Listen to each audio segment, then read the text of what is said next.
क्या 21वीं शताब्दी हो सकती है महाभारत का समय? भारतीय इतिहास के दो महान महाकाव्यों रामायण और महाभारत की कहानियां महायुद्ध पर आधारित हैं। रामायण में राम और रावण के बीच और महाभारत में पांडवों और कौरवों के बीच कुरुक्षेत्र का युद्ध इतिहास में अपनी अलग छाप छोड़ता है। यह दोनों ही युद्ध कोई साधारण युद्ध नहीं थे। दैवीय शक्तियों से बने यह अस्त्र शस्त्र आज भी काफी प्रासंगिक हैं। दोनों ही युद्धों में विनाश के उन शस्त्रों का प्रयोग हुआ जो भीषण विध्वंस मचाने में पूरी तरह सक्षम थे। अस्त्र। प्राचीन भारत में अस्त्र शब्द का प्रयोग दरअसल उन हथियारों के लिए किया जाता था जिन्हें मंत्रों के द्वारा दूर से फेंका जाता था। इन्हें अग्नि, वायु, विद्युत और यांत्रिक उपायों से प्रक्षेप किया जाता था। शस्त्र। आम तौर पर शस्त्र शब्द का प्रयोग ऐसे खतरनाक हथियारों के लिए किया जाता है जिनके प्रहार से चोट पहुंचती हो या मृत्यु तक हो सकती हो। मगर सोचने वाली बात तो यह है कि जो शस्त्र कलयुग में अब प्रयोग किए जाते हैं उनका आविष्कार कई साल पहले हो चुका है। रामायण और महाभारत के अस्त्र शस्त्र और कलयुग के हथियार एक दूसरे से कितना मेल खाते हैं? उनमें इतनी समानता कैसे हो सकती है? जरूर शास्त्रों ने ही कलयुगी वैज्ञानिकों को उसी तरह के शस्त्र बनाने के लिए प्रेरित किया है। मंत्र। भारत में मंत्रों का बहुत बड़ा महत्व माना जाता है। ईश्वर की आराधना के साथ शस्त्र चलाने के लिए मंत्र उच्चारण भी काफी उपयोगी माने गए हैं। कार्य क्षमता। मंत्रों द्वारा शस्त्रों को चलाकर शत्रु पर प्रहार किया जाता था। कलयुग समानता। आवाज से चलने वाले यंत्र। पशुपातास्त्र। यह शस्त्र भगवान शिव की आराधना से प्राप्त किया जाता था। यह भगवान विष्णु के किसी भी शस्त्र से नहीं रुक सकता। कार्य क्षमता। यह लक्ष्य को पूरी तरह से तबाह कर देता है।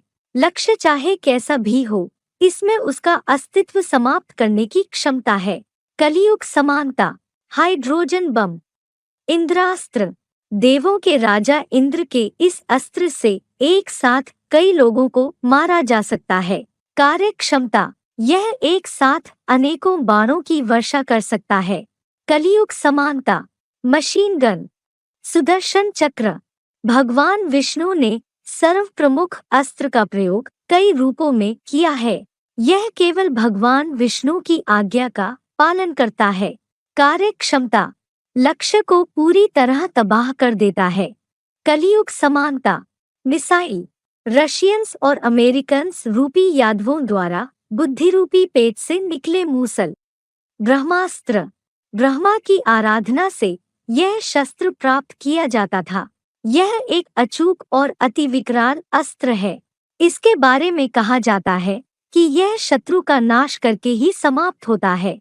इसका प्रतिकार दूसरे ब्रह्मास्त्र से ही हो सकता है। कार्य क्षमता। लक्ष्य का संपूर्ण विनाश। इससे एक समय पर कई तरह का विनाश किया जा सकता है। कलयुग समानता। परमाणु बम। प्रहार निष्फल करना। दुश्मनों के प्रहार को अपना नुकसान होने से पहले ही हवा में निष्फल करने की कला भी भारतीय जानते थे। कलयुग में इसी तकनीकी का आधार लेकर एंटी बैलिस्टिक मिसाइल्स बनाए गए हैं जो दुश्मन के वार को हवा में ही खत्म करने में सक्षम हैं। ऐसे ही आजकल एंटी सैटेलाइट मिसाइल्स बनाए जा रहे हैं जिससे सीधा आसमान के उपग्रहों को तबाह कर सकते हैं। इसकी खासियत इतनी जबरदस्त है कि बिना किसी जीव हत्या के दुश्मन को बहुत भारी नुकसान पहुंचाया जा सकता है। आज के डिजिटल दौर में तो देश का पूरा काम ही बंद हो सकता है। इसी बेमिसाल विशेषता के चलते यह लोकप्रिय होता जा रहा है तथा इसे और भी विकसित किया जा रहा है।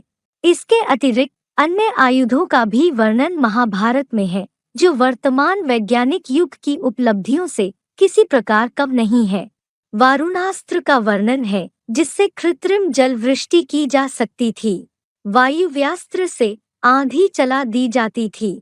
पर्जन्यास्त्र से बादल पैदा किए जाते थे। भौमास्त्र से पृथ्वी और पर्वतास्त्र से पर्वत प्रकट करने का भी वर्णन आता है। इसके अतिरिक्त ब्रह्मसिर नाम का दिव्य अस्त्र था। इस अस्त्र में सारे जगत को जला डालने की शक्ति थी। ऐसे अस्त्र शस्त्रों की जानकारी से तो समझ आ ही जाता है कि कभी भी युद्ध छिड़ सकता है। आज एक देश दूसरे देश का कट्टर दुश्मन बनकर बैठा है।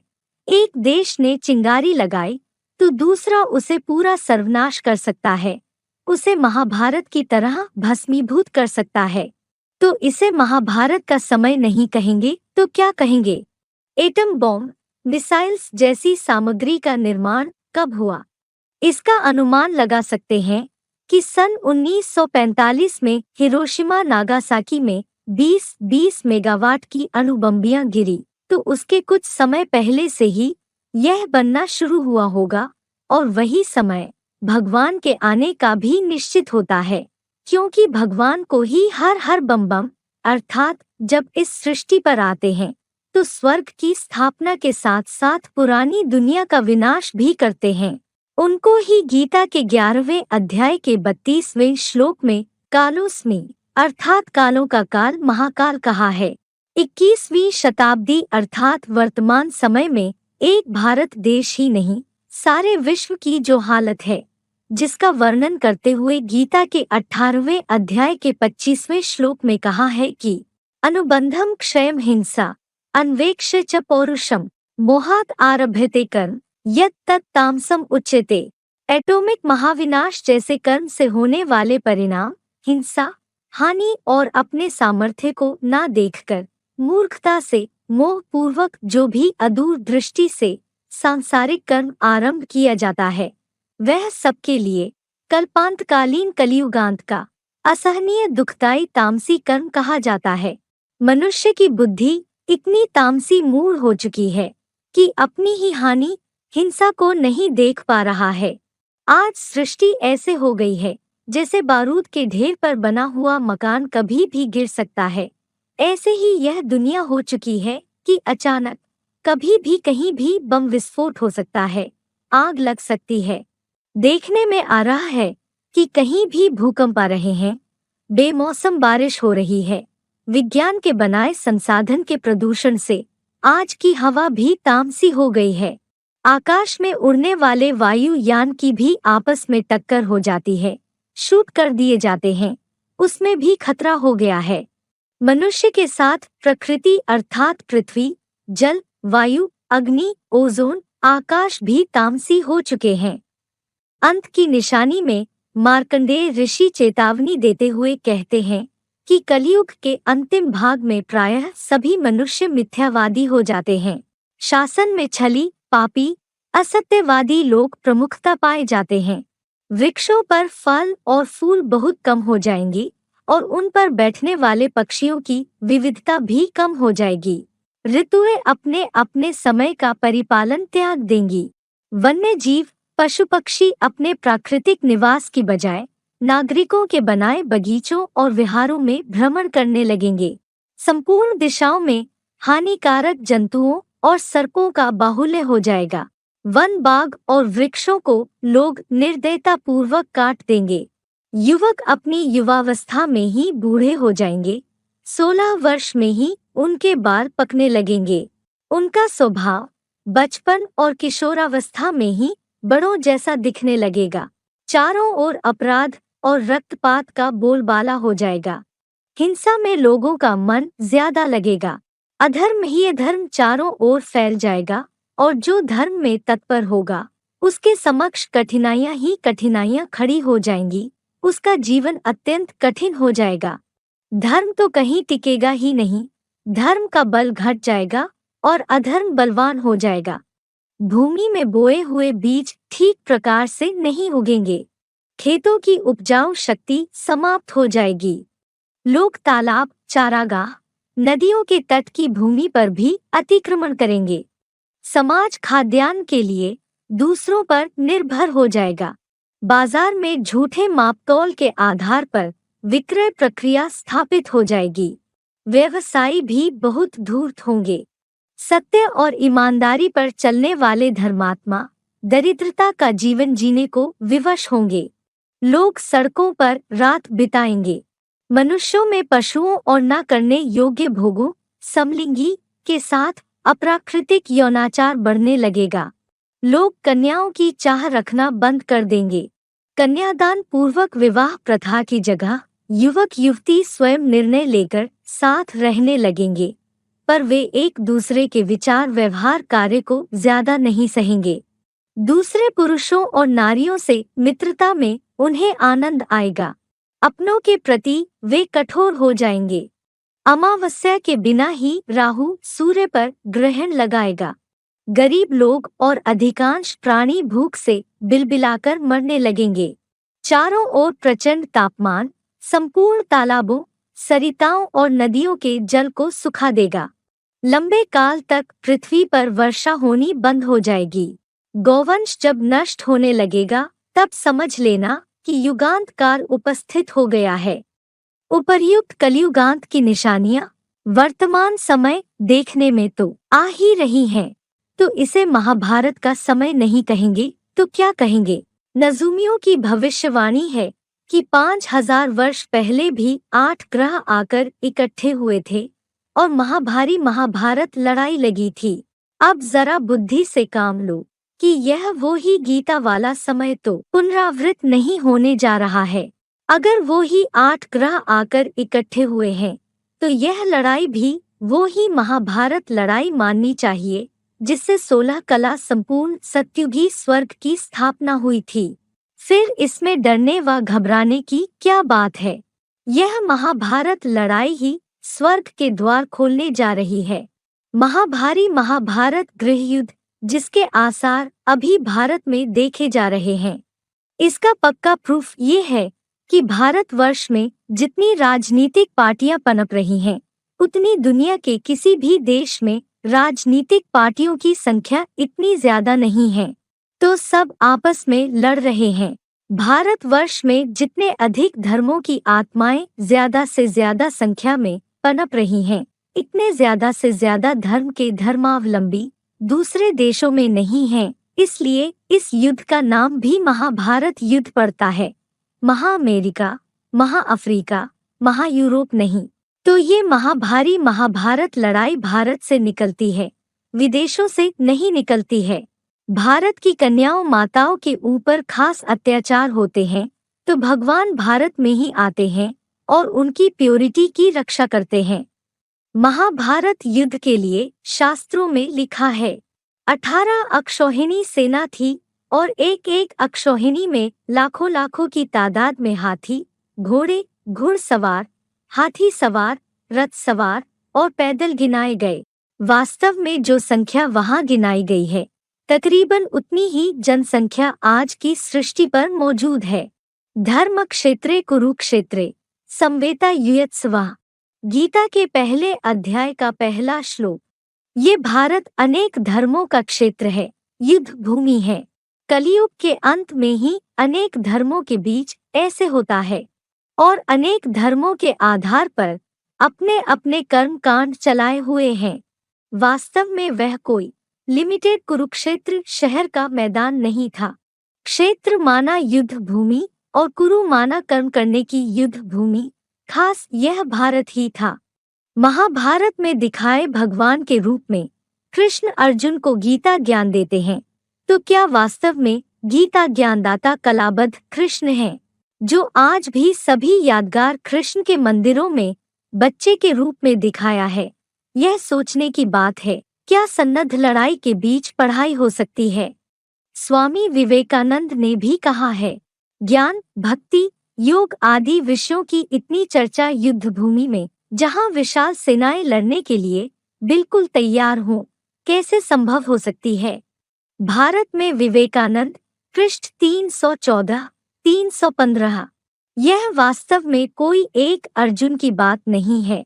घर गृहस्थ में रहकर ईश्वरीय ज्ञान का अर्जन करने वाली नंबरवार मनुष्यात्माओं रूपी अनेकों ज्ञानार्जन करता अर्जुनों की बात है, जिनको कलियुगांत में परमपिता परमात्मा अन्यान्य धर्म पिताओं की तरह ही बरवली सहज ज्ञान और राजयोग की शिक्षा देते हैं। नवयुग आने की निशानी क्या है? Gateway to heaven is Mahabharat. कोई कहे हम नहीं लड़ेंगे, हम इस युद्ध में से पसार होने वाले नहीं हैं। हम अपना खून खराबा ना होने देंगे और ना दूसरों का करेंगे। तो भगवान कहते हैं वो स्वर्ग में भी नहीं जावेंगे। ये सत्ययुगी स्वर्ग का गेटवे है। महाभारी महाभारत गृह युद्ध। ये सच्चाई की स्थापना के लिए झूठ से युद्ध करना लाजमी है। देखो कैसी भूल भुलैया है, सब टक्कर खाते ही रहते हैं। लिबरेट करो, शांति दो। इतने शांति सम्मेलन करते हैं परंतु सुख शांति का दरवाजा खुलता ही नहीं। खुलना तो दूर रहा और ही अशांति और दुख वृद्धि सिवाय कुछ मिलता ही नहीं। चाहते हैं मुक्ति, जीवन मुक्ति के गेट में जावें। वास्तव में अभी इसी महाभारत लड़ाई में मुक्ति जीवन मुक्ति के गेट खुलने वाले हैं। दिखाते हैं महाभारत युद्ध द्वापर युग में हुआ तो यह बात कहाँ तक सत्य है। महाभारत युद्ध के बाद तो अधर्म मिटकर सद्धर्म की स्थापना हो जाती है, जो गीता में ही लिखा है, धर्म संस्थापनार्थाय विनाशाय च दुष्कृताम। गीता के चौथे अध्याय का 8वां श्लोक। लेकिन द्वापर युग के बाद तो और ही पापी कलयुग आ गया और ही अधर्म बढ़ गया, तो वास्तव में परमपिता प्लस परमात्मा चारों युगों के अंत अर्थात कलयुग और सतयुग के बीच पुरुषोत्तम संगमयुग पर ही आते हैं, जिसकी यादगार में आज भी भारतीय परंपरा में हर चौथी वर्ष पुरुषोत्तम मास भी मनाते हैं। महाभारत युद्ध का कारण अधर्म हुआ। महाभारत में और रामायण में भी दिखाया है कि एक निमित्त मात्र द्रौपदी या सीता की पुकार भगवान ने सुन ली। आज अधर्म का इतना बोलबाला है कि पूरी नारी जाति को ही खतरा है, तो क्या अनेकों स्त्रियों की पुकार पर भगवान नहीं आएगा? जब अधर्म का बोलबाला होता है तो अधर्म को मिटाकर सत्य धर्म और सतयुग की स्थापना करने हर कल्प यानी चतुर्युगी के बाद परमात्मा को आना पड़ता है, ना कि पापी कलयुग की स्थापना के लिए द्वापर के अंत में आता है। रामायण में लिखा भी है, कल्प कल्प लगी प्रभु अवतारा। यही श्रीमद्भगवद गीता में भगवान के अवतरण का समय बताया है। यदा यदा ही धर्मस्य ग्लानिः भवति भारत अभ्युत्थानम् अधर्मस्य तदा आत्मानं सृजामि अहम्। गीता के चौथे अध्याय का 7वां श्लोक। हे भरतवंशी, जब जब तामस प्रधान कलियुगांत में सात्विक धर्म की ग्लानि और विधर्म की वृद्धि होती है, तब ही तो गीता के 18वें अध्याय के 66वें श्लोक में कहे, सर्वधर्मान परित्यज्य अनुसार ही मैं साकार अर्जुन आदम आदिदेव महान देवात्मा में प्रत्यक्ष होता हूँ। कलियुगांत की निशानियों से तो ज्ञात हो ही जाता है कि अब परमपिता प्लस परमात्मा का भी अवतरण हो चुका है। महाभारत काल की पांडवों के लंबे अज्ञातवास की नगरी उत्तर प्रदेश के काम्पिल ग्राम में ही भगवान का आगमन हो गया है, जो पांचाल देश की राजधानी रही, जहां पर आज भी यादगार स्वरूप महाभारत प्रसिद्ध द्रौपदी का ज्ञान योगाग्नि का जन्म कुंड है, जहां पर पांडवों ने द्रौपदी स्वयंवर भी किया था। शास्त्रों में भी काम्पिल का महत्व बताते हुए कहा है, कंपिला सदृशम तीर्थम नास्ति भूमंडले क्वचित। कंपिल के समान दूसरा तीर्थ इस भूमि पर नहीं है। कंपिल की महिमा करते हुए स्कंद पुराण में कहा है, आसीत काम्पिले नगरे सोम्याजी कुलोद्भवः दीक्षितो यज्ञ दत्ताख्यो यज्ञ विद्याम विशारदः। स्कंद पुराण। अर्थात काम्पिल्य में सोम यज्ञ करने वाले दीक्षित ब्राह्मणों का निवास था, जो ज्ञान यज्ञ विद्या में परम विशारद थे। काम्पिल में ही दीक्षित ब्राह्मण के दिव्य शरीर में शिव निराकार प्रवेश कर पुरानी दुनिया का खलासा और नई दुनिया की स्थापना का कार्य कर रहे हैं और चेतावनी दे रहे हैं कि वही महाभारी महाभारत गृह युद्ध सामने खड़ा हुआ है, जिसके लिए गीता में बोला है, हे अर्जुन, ये सब मरे पड़े हैं। अर्जुन को विश्वास नहीं हुआ तो भगवान ने अपना एडवांस गीता ज्ञान का मुंह खोल करके दिखाई दिया। देख, मेरी इन एटम बॉम्ब्स रूपी दाढ़ों के बीच में जो समुद्र और जमीन के अंदर पिरोई हुई हैं, आसमान के अंदर तैर रही हैं, उन दाढ़ों के बीच में सारा संसार चबाया जाने वाला है। ये एटमिक धमाकों के रूप में सारा संसार अब खत्म हो जाएगा। बचेंगे कौन? जो परमात्मा के प्यारे बच्चे होंगे, जिनको परमात्मा बाप आकर के सन्मुख ज्ञान देते हैं, जो गीता के दूसरे अध्याय के 40वें श्लोक में भी वर्णित है कि स्वल्पम अप्यस्य धर्मस्य त्रायते महतो भयात्, अर्थात साक्षात ईश्वर प्रदत्त अल्पांश आत्मिक स्थिति से महान भय से रक्षण हो सकता है। कुरान में भी कहा है, कयामत के समय खुदा के बंदे बड़ी मौज में रहेंगे। आज 21वीं शताब्दी चल रही है और यही महाभारत काल है और भगवान के आगमन का समय भी। पांडव वह जो भगवान को जानते हैं, मानते हैं और उनके बताए हुए रास्ते पर चलते भी हैं। कौरव या रावण वह जो भगवान को जान जाते हैं, लेकिन उनके बताए हुए रास्ते पर चलते नहीं। महाभारत युद्ध में हुए पांडव और कौरवों के युद्ध के परिणाम से तो आप सभी भली भांति अवगत हैं। तो यह कोई शास्त्रों की मात्र कपोल कल्पित बात नहीं, वर्तमान समय भगवान द्वारा प्रैक्टिकल में पाठ चल रहा है और उनके बताए हुए रास्ते पर जो चलेंगे वह इस महाभारत के समय अपना रक्षण भी कर सकते हैं। माउंट आबू से साक्षात भगवान के प्रैक्टिकल पाठ द्वारा प्रकाशित तारीख वाइज मूल्यों में भी सन्नद्ध महाभारत के इशारे दिए हैं, जो निम्नलिखित हैं। महाभारी महाभारत युद्ध भी है, शास्त्रों में भी नाम है, फिर उसको कहते हैं थर्ड वर्ल्ड वॉर।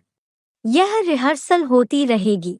1914 में फर्स्ट वर्ल्ड वॉर, 1945 में सेकेंड वर्ल्ड वॉर, 21वीं सदी के मध्यादि में थर्ड वर्ल्ड वॉर और अमेरिका रशिया के यादवों द्वारा निर्मित मिसाइल्स रूपी मूसलों द्वारा फोर्थ वर्ल्ड वॉर भी है। रिवाइज्ड मूल्य तारीख 1 जुलाई 1973, पृष्ठ 1 अंत। यह महाभारत लड़ाई मुक्ति जीवन मुक्ति के गेट्स खोलती है।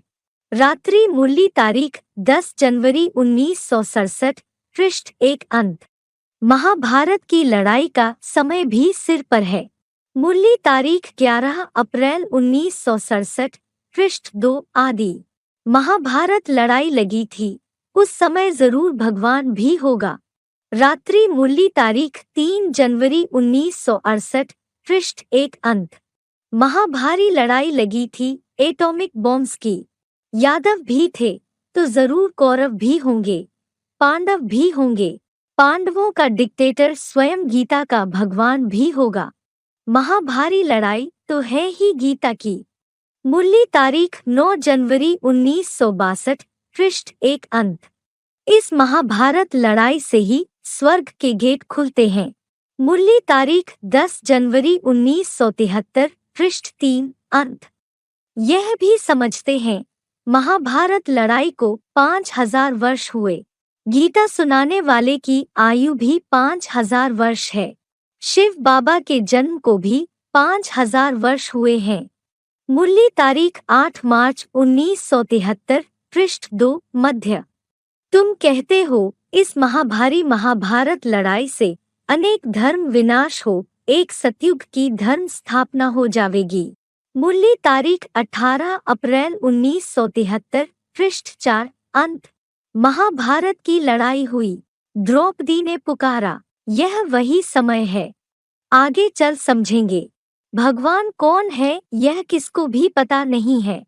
मूल्य तारीख 14 जुलाई 1971, पृष्ठ 3 अंत। इसको महाभारत लड़ाई क्यों कहते हैं? भारत से ही निकलती है। भारत में ही रुद्र ज्ञान यज्ञ रचा हुआ है, उससे यह विनाश ज्वाला निकलती है।